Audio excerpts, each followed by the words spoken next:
Okay, let's get started. There's an awful lot to consider here. In chapters 7 and 8, we'll be looking at hypothesis testing and estimate and estimations. Those two are topics of two sides of the same coin. So we're going to do those two chapters together.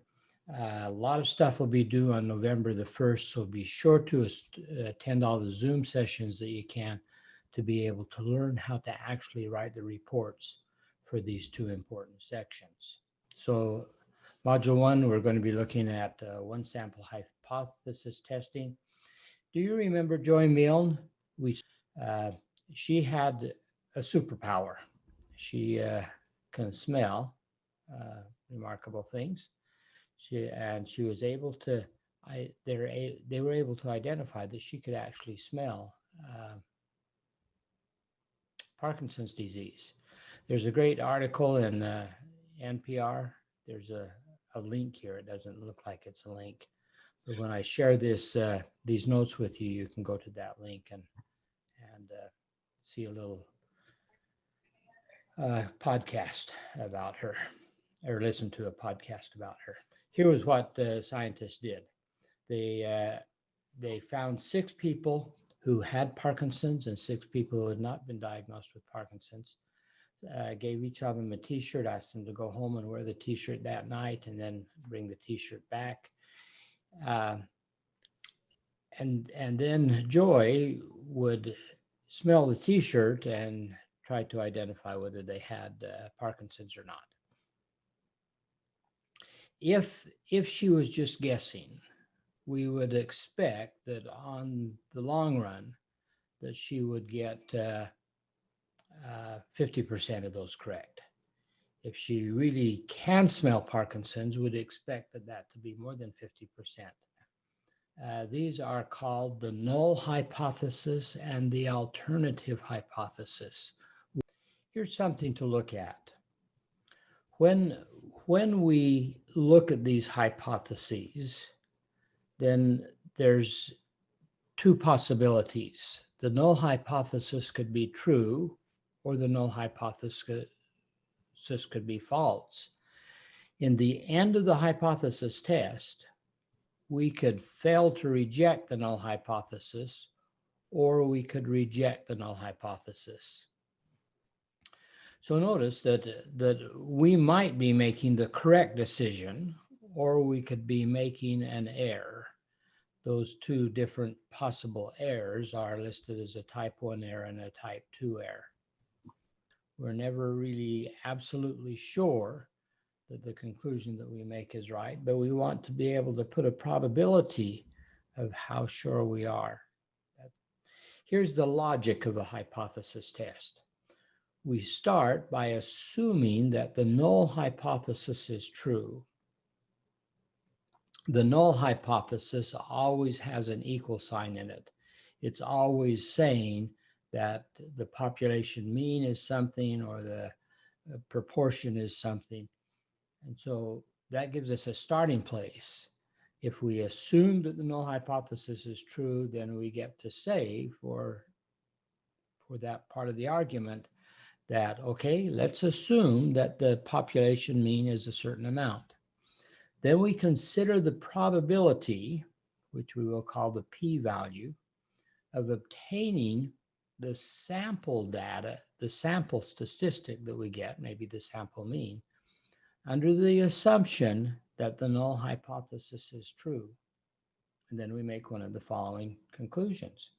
If the p-value is low, then we'll reject the null hypothesis, which is support for the alternative hypothesis. If the p-value is high, if it's not very unusual that what happened would happen under the condition that we're assuming the null hypothesis is true, then we'll fail to reject the null hypothesis. So the sample data is not supporting the alternative hypothesis in that case. We've talked about the central limit theorem, especially in chapter 6. We need to know that theorem. It says that suppose x is a random variable, whose distribution is well defined, it's got a mean and a standard deviation. If they're well defined, then consider samples of size n. And we're going to consider, although we're not going to look at all of them, we're going to think about every possible sample of size n, and then we'll calculate the sample mean, for example. Then that distribution of all of those sample means is called the distribution of sample means. Then, as this, I need to do it, as n, that should say as n gets bigger, the distribution of sample means becomes closer and closer to a normal distribution. That's kind of a wow. Here's the practical application. If the probability distribution of X is normally distributed, if the original population is normally distributed, or if n is large enough, say n is bigger than or equal to 30, then the distribution of sample means is normally distributed. So let's write up some hypothesis tests together today. Here's an interesting problem. See if I can highlight that problem. Demo written report is the title of this one. Will Watkins, and today's date is the 12th of October. Then I need to have some contents. Problem, this is chapter 2.2, I think is what this one is. Let's see, we're supposed to put section things in here. Problem 7.2.2. And do call it that kind of a heading. So state the random variable and the parameter in words and draw a 3 distribution diagram. The next thing that I need is a solution. We'll put that in a header and maybe a number 3 header because it's a sub idea here. Okay. State the random variable and the parameter.